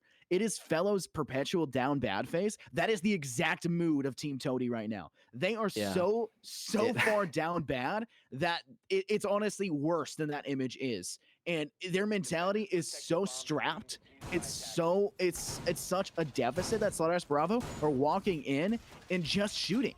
They don't got to play the objective really and truly. They just got to shoot you first, and that's exactly what they're doing. FaZe Bills hasn't died. They have not died. And I think what I'm seeing here as well, Wubs hasn't died with 2 assists. Like, and Cal hasn't done anything but just play support. Yeah, that's true. But I mean, they don't need him to do anything but that. I mean, it's the same neither is point I Cypher, mentioned so. Yeah, but they're losing. Yeah, we can't have double standards here, all right? We can't have double standards here. We're going to call out Cal. We're going to call out Cypher, right? Like, I mean, I'm not calling him out. I'm just saying he hasn't died yet. That's Cal, what an idiot. Just die already. Yeah, just give us a stat sheet, okay? It's going to look like we failed to upload stats for you. Like, he'll have the good kind of 0. He's going for the pacifist run right now, Scott, if you didn't know. But also, little tidbit, it's my total profile picture. That one is me down bad. The other one is me doing my my current F-boy look. It's really funny though. You should still look at it. But what's not funny is the fact that Toady, no matter what site they go, they're just being destroyed in every meaning by Slaughterhouse Bravo. They're finally going to kitchen and meeting, but their lineup isn't as strong as I feel it could be. And Rooney is a great option for this bomb site because you can just start segregating a lot of main doorways and walls that basically force Slaughterhouse Bravo to burn through a lot of their own utility. But it hasn't really come down to utility, I guess. It's been more or less the frags, and players like Kid Cypher and Impulsive have literally done nothing in terms of frags. They are the quote-unquote entry players that you should be looking out for the most, and they're both 0-5. That's not good. You should be trying to get at least some type of kill on anybody just to slow down Slaughterhouse Bravo's aggressiveness. And luckily, Sen Noodles will be doing that instead, even though it isn't really his job. So nice shot on the Slothy. There goes one of your hard breachers, but it's really not going to be that big of a concern for Slaughterhouse Bravo because they still have so much time to make up that deficit. Yeah, time not on their side. They'll actually manage to take 2 deaths early on. This time Doc will be felled by Impulse, and Bills will be able to stop the bleeding slightly, taking Noodles out of security, but there's a secondary player inside as well. They'll peek forward. Bills pre-fires that angle before they even show up, and Wubs finds their own as well before being taken out by Cypher, but a 2v2, and Cal just might be able to find a kill. Running upside, going now into the Army hallway, stepping inside. They have no care in the world right now to be able to shut down Cypher. They'll take a peek. They find one in the Bills. It's now a 2v1, and Cypher fells the giant. Cal will finally have at least one stat on their score sheets, and they will actually be able to win one round on their defensive half. Team Toady will end that off and switch it off with a 5-1 stat.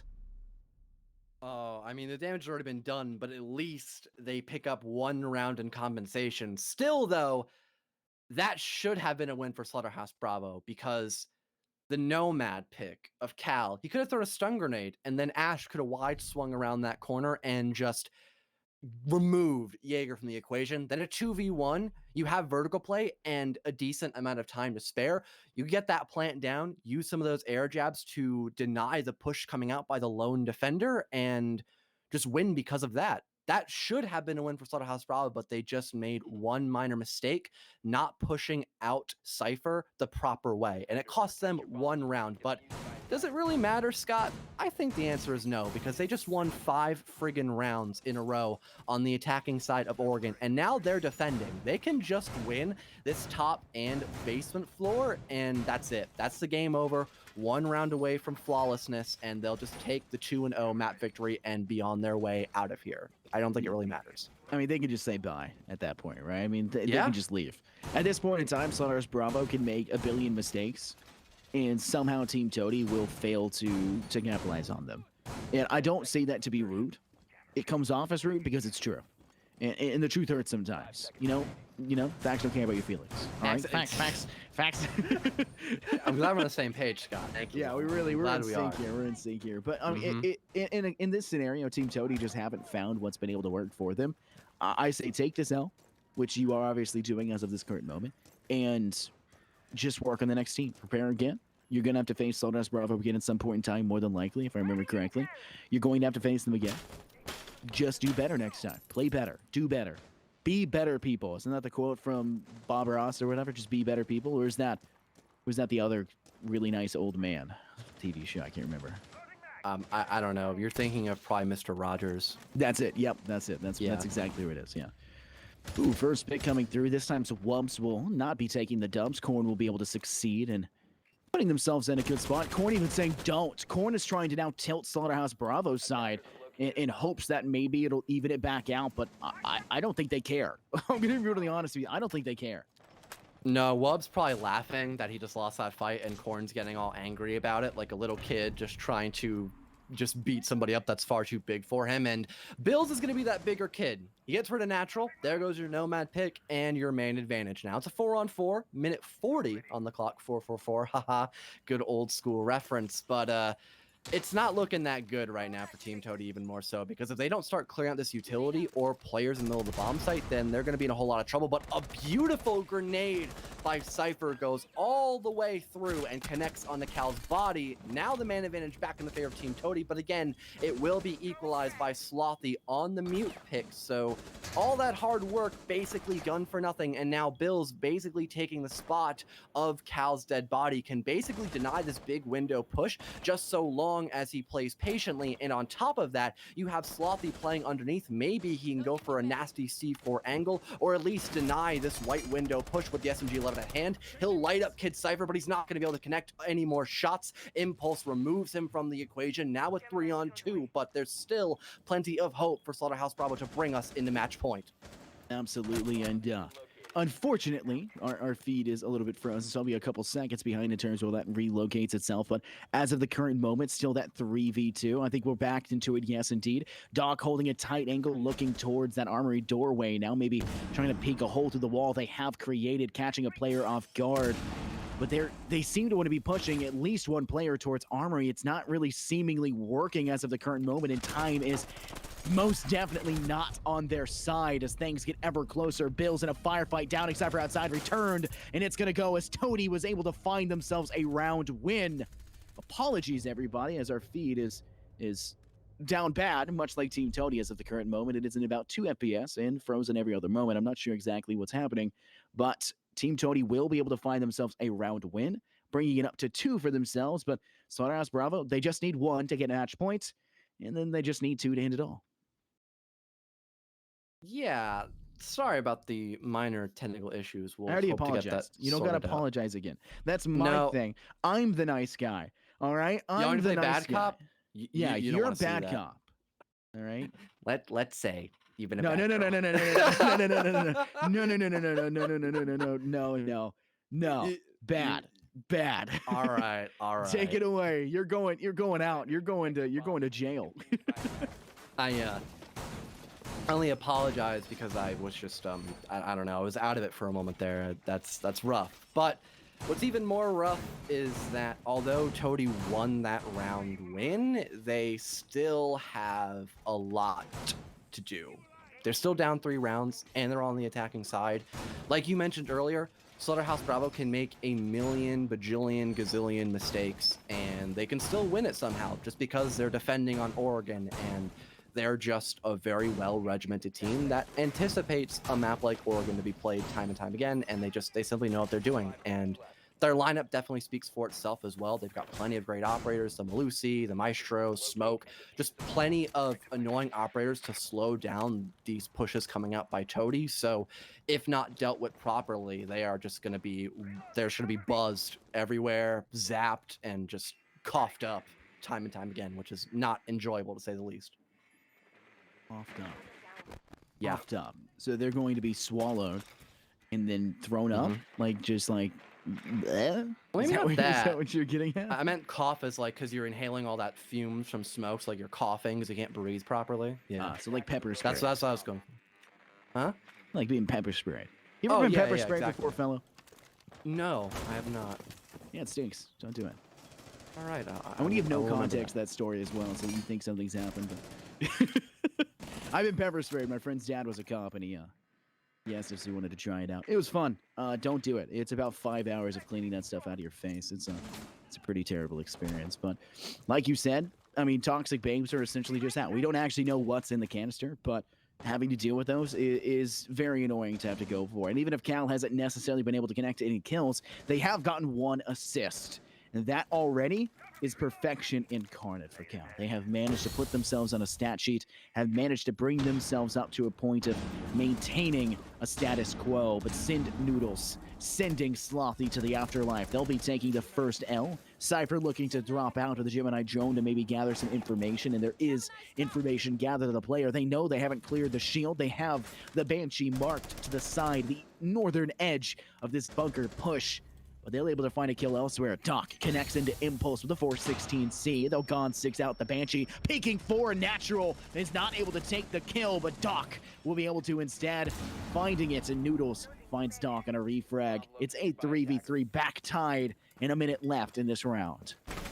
Minute on the clock, and now Bunker is finally in the hands of Toady, but they're not able to get that wall opened up because there's a mute jammer stopping them from doing just that. So they're going to have to push in from that main hallway along with E-Box. With that C4 being set up by Bills, it's almost a death wish to be had on the side of Team Toady. And we're down to the last 30 seconds. Things are going to get dicey on both sides. The positioning, though, by Slaughterhouse Bravo is amazing to try and deny this. Toxic Babe, the last one coming out. It'll slow down Team Toady even more so and have Bills at just the right time to set that C4 up for massive success. And now 20 seconds left, down to the wire in this instance. There isn't really much they can do. Maestro having a deep angle on that main hallway, so they basically have to push in from E-Box, and I'm pretty sure Toady knows it's a death trap. Beautiful C4 goes across the waist. It connects. Another kill for Bills comes out. He won't get the 3K. It'll be Noodles to find 3, but Miku around the corner. Wubs with the ulti at hand guarantees Slaughterhouse Bravo bringing us to match point now.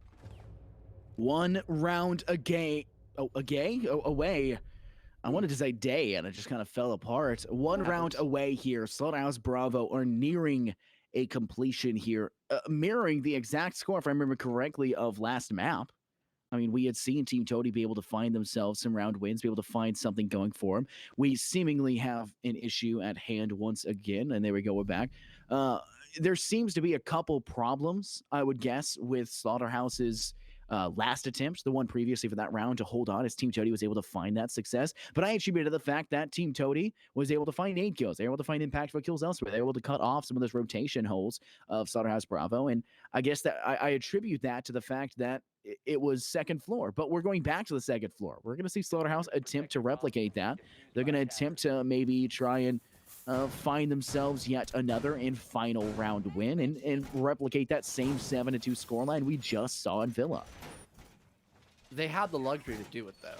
If it was, a little bit closer, maybe I'd say, oh, try out meeting room, test your limits a little bit. But no, I mean, they've only played 2 rounds on defense, and it's been 50-50, so why not just reattempt this bomb site? It is very defender favored, done properly. I think they were just caught off guard by the amount of aggression that Toady displayed on that 7th round. So now that they're aware that that's probably going to happen, they'll position themselves a little bit more advantageously. So that's completely fine. The lineup is still basically the exact same, only a minor difference here and there, to be honest, if at all. But I mean, Toady could possibly read into that the right way. They don't have to burn through a lot of anti-breach nor utility, so it's just not the worst position for Team Toady, but still they have to win this or they're done for. It'll be another 7-2 victory and their first best of 3 a loss, and everyone will have 100% on the prediction polls, which would also be really funny. Yo, Pongers? Yeah, I mean, we did state it. That'd be PogChamp, yeah. Yeah, big Pongers. I mean,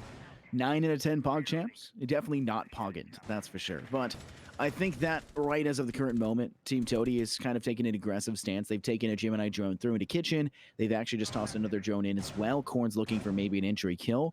I mean, we know for a fact that there was a huge problem previously for Team Toady to actually get any entry kills. They were only getting those entry deaths, and it was really sucky, I guess I could say. It's not where you want to be. It's the exact opposite of where you want to be. I mean, when you've got Natural, who had 4, opening deaths in that last map, that's bad. That's terrible. That is the exact opposite of what you want to have. So kind of thinking it through right now, Team Toady, they need to get an opening kill and not let them be relegated first.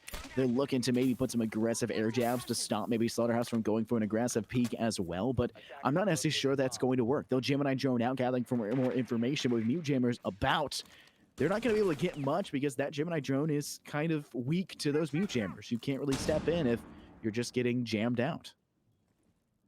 Yeah, it's a very slow start for Toady, and Slothy, oh my goodness, he is in such a great position right now. They're not aware of his presence at the current moment because of those mute jammers. Another drone eventually coming on out, but it won't spot him. Natural taking some damage by a completely different player, and a swing comes out by Slothy, but it'll be Bills to shut down Korn. Now a 5-on-3 as Cal picks up one. Slothy gets traded out, but Miku picks up one onto Impulsive. Now a 4-on-2, and all of a sudden, Slaughterhouse Bravo has just come alive, and they only have to stall for about 1 more minute on the clock. This could be over for Toady. They have to make lemons out of lemonade, and right now their lemons have gone bad in this position.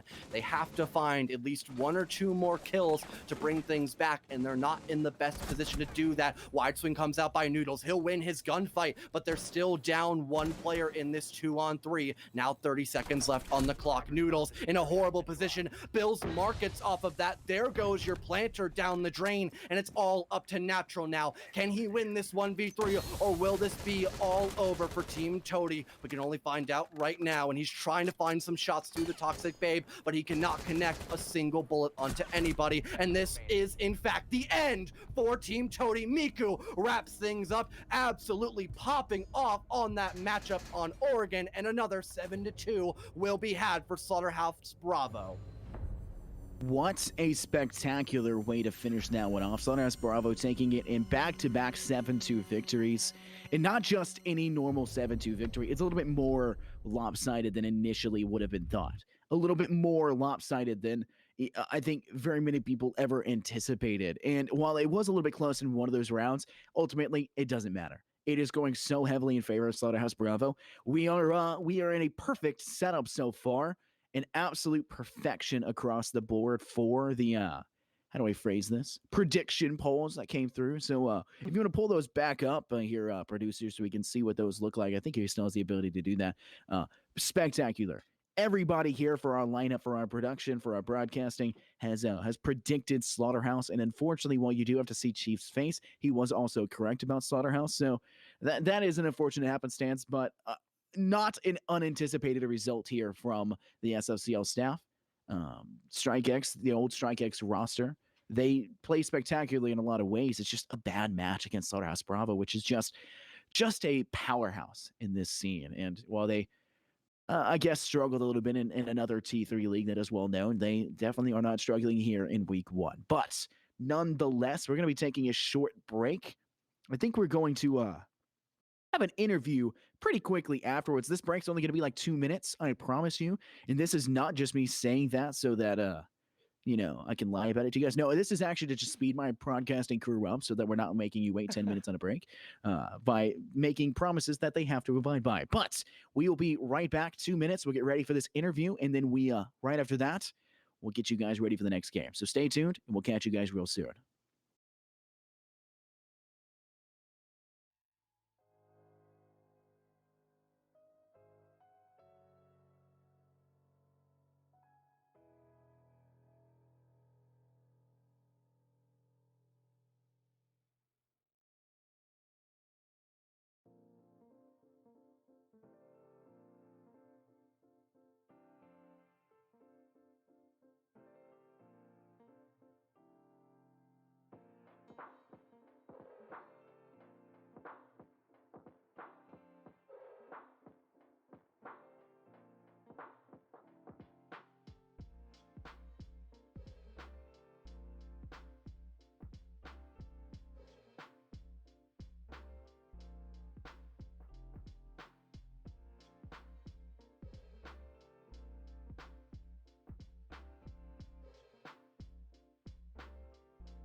But you a gift, I guess we could say. We are blessed by the presence of not just me, Infernosis, and not just my co-caster fellow, but also beautiful, beautiful, angelic voice of Wubba Dub Dub, Wubs himself. Wubs, how you doing today?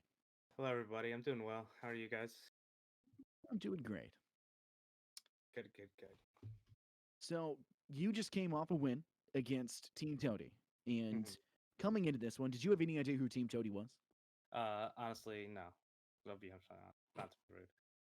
Okay, they are the old Strike X roster, and they were in second place. We're expected to win first for season hmm one of the SFCL. So, uh, obviously, you coming in and completely thrashing them in a completely lopsided affair bodes well for you in terms of hmm this season for beating the second place team just down bad. I mean, down bad. Yeah. So, coming off a victory like that, I saw things were maybe getting a little heated from them in the chat at some point in the game. I remember one where who was it? Corn got a kill and then said, "Don't." Hmm. Like, I mean, Oh, he did. I honestly, yes, I yes. did It not was it notice. was interesting. It was interesting. What do you think their mentality would have been like after you guys taking two back-to-back 7-2s on them? um, I wouldn't. I think their mentality probably went down the hill, but I wouldn't like get too mad about it. Um, I would just learn about what they're doing, see how they could adjust, and fix the problems that they came with. Hmm. Because they had some problems in that room. Like I literally just walked down the stairs and killed everybody. Me, like out of everybody doing that. So they just need to fix their like positionings and everything, and they'll be a decent team. Well, you were a monster. So, like, I Yeah, mean, that's rare. So yeah. I mean, yeah, that's very rare. you and Slothy were map one by far. I think Slothy had that in the back, but then you just kind of tore off on this map. I mean, you really and truly Yeah, I was separated going for those yourself. cliffs. Yeah, I mean, well, you found them. No, I mean, what you had? What I think 13 kills by the end, maybe a little bit more. If maybe I'm I think it was wrong. 14. 14. You ended off with 14. Oh. You got the last kill. You ended off with 14 kills. hmm Your second best person was Bills with 12. I Hey, mean, Billy Boy. Said he Slothy was gonna didn't get. show up. He said he was gonna get some kills. No, Slaughter used all of his energy the first game. Yeah, I mean And that's we fine. You had we drop a had it. 19 We bomb, had to go right? back. Like, Yeah. yeah, that's respectable. But what happened with Cal? Why was Cal 0-0-0? Like, I genuinely for a second thought the game was broken. Like, I was like, our analyst is probably just super confused about what to put because it just looks like a blank sheet for Cal for like the beginning Well, of the game. Just like the thing they is, just got lazy and didn't put information in. he's just doing his job. Honestly, he's droning. He's getting his nomads down. He's holding sight. He's doing his job. I mean, if we're in there killing everybody before he could do anything, he's not going to do much. He's just going to get the drones in, get the intel in, and basically just be the soft support. But when it comes down to it, I know Cal has that clutch factor, so he could 1vx multiple rounds if needed. So I know he's going to do that. I mean, Hmm. we obviously saw that. Phil, you want to bring up a point? Yeah, no, that's I was literally saying that on the cast. I was like, it doesn't really matter that we didn't have him get a lot of kills throughout the entire game at all, but he was just doing his job. He's playing smoke, he's playing nomad. Like you don't need to get kills as those ops. You just need to hmm do your job with the gadgets. So that's one thing. And like Scott mentioned earlier, you were definitely overperforming a lot on map number 2, and you said those were a lot of quote unquote, well, not quote unquote, but those are kind of like spoon-fed kills almost. Did it I Yeah. was gonna say, I was gonna ask, were you more out of your element, or yeah, like you said, just kind of spoon fed, or was it a bit of both? I mean, I was droning everything. I droned back tower. Like first round when I got 3 kills, I saw the meat was playing there, so I shot the default cam to bait him to peeking, and he lost his gunfight. And then Malusi just runs at me somehow, and then everyone starts dropping the hatch, and they're just free kills because they have no idea we're on site already and we're getting bombed down. But those kills were just literally spoon fed because I solo pushed and won my gunfights. If I lost the gunfights, that round would have went different, but that's how it would have went. And like the second round, when we attacked basement, we everyone did their job. We got freezer, main control, um, and then I opened up the closet walls so they couldn't sit in closet, and they had nowhere to rotate into laundry because we had freezer control holding that whole cross. And once they rotated in, I just pushed up and I got my freebies. No one was looking at me, so that's Doc's favorite line. I get all my kills and no one looks at me. It's a pretty good line though. It's pretty funny. I know it's true though. I want to bring up one point, and this may sound like a little bit weird. hmm If there's one piece of advice you could give to one player on the side of Team Toady, what would it be? Just head up. Keep learning. When you lose, you need to learn off of it. You can't get mad at your team, or else you guys won't go far. It's just a learning curve. When you play better teams, like when we play better teams too, it's learning. Like what can we done different? Like how can we attack? How can we defend different? And we just gotta expect you gotta expect different things and different takes. You gotta adjust on the fly, and that's like shot call your IGL needs to be making too. Well, I'm glad to hear you're so I'm glad to hear you're so nice about it. But speaking of niceties, I guess we should say, bringing it up to that point, Stardust Bravo kind of veterans when it comes to the T3, T4 seed, right? I mean, you guys are monsters by all accounts. And Thank it you. was kind of a David and Goliath kind of moment. And David this time around was not able to land the stone to finish off the Goliath. But is there any other teams in your group that you think can topple you as the Um, Goliath? and all the teams are good. They're top performers. I know Synthetics always good. They just came off a win, I believe, on the UPL. Title's good. Old friends of mine. PLG's knows how to swing everything. I mean, if it's Van Falk against them, they're useless anyways. That's what we learned. Um, but they're all around good teams that could be in here and as a contender. So, but I feel like we could take easily top one or two. I know Synthetic's going to be up there with us. Well, I'm glad to hear that you'll have some competition to be facing off against because it definitely felt like there was maybe a lack of that in this one. You guys just played so in your own zone, so spectacularly. I mean, there was not much to talk about in terms of you guys being or making mistakes. In fact, I just think I remember one comment being made. It looked like you guys were playing Oregon perfectly. It looks like your strategies were coherent, a lot of connecting spots. I know we saw Hmm. right there at the end. I'm not sure why, but Team Toady went to Big Window for second floor to actually push in from Big Window. Hmm. Weird. And you guys still defended that very well. I mean, even though it's such an offshoot angle to push inward, you guys still defended it like it was easy. I mean, you guys really and truly made it look easy. But how much practice does it take for you guys to make it look like that? You guys have so much experience together. I know you guys have had to bring some subs in recently due to some players leaving and stepping Hmm. out or whatever. But how much practice does it take for you guys to be able to perform at that level?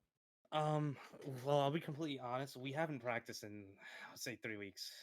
We've just been playing game days. Um, it's been rough because we lost Exum. We're trialing players, and Turkey's very busy with school. So I always tell them RL stuff's first. You go ahead and do you.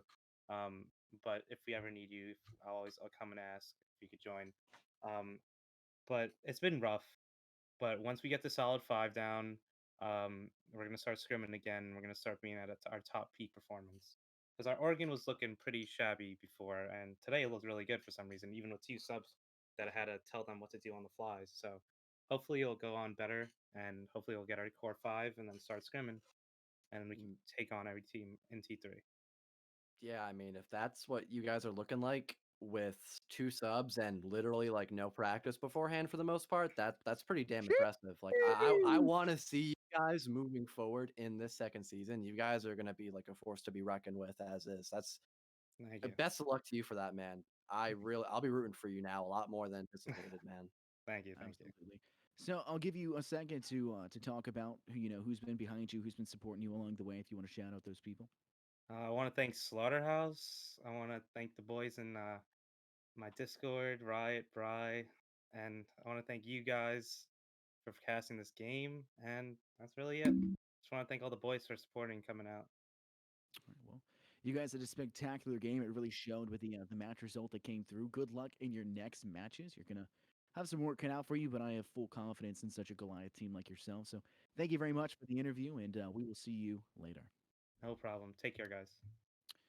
All right, so guys, up next is going to be a whole new matchup for the day. It's going to be an interesting one, not casted by me and fellow the caster here, but it is going to be fun nonetheless. It's going to be, I believe, Achieve and Toys. You are So correct. it's going to be another really good game. And Toys, of course, is playing an upsurge right now, so they've got another thing going on. So they're going to either be coming off of that win or that loss, whatever they're going, but they're going to be experienced. They're going to be well rehearsed, well practiced in theory. So stay tuned for that one. I'm not sure exactly when it will start, but you're going to have a nice matchup ahead of you. My name is Infernosis, joined here by Fellow, and we will catch you guys in the next one.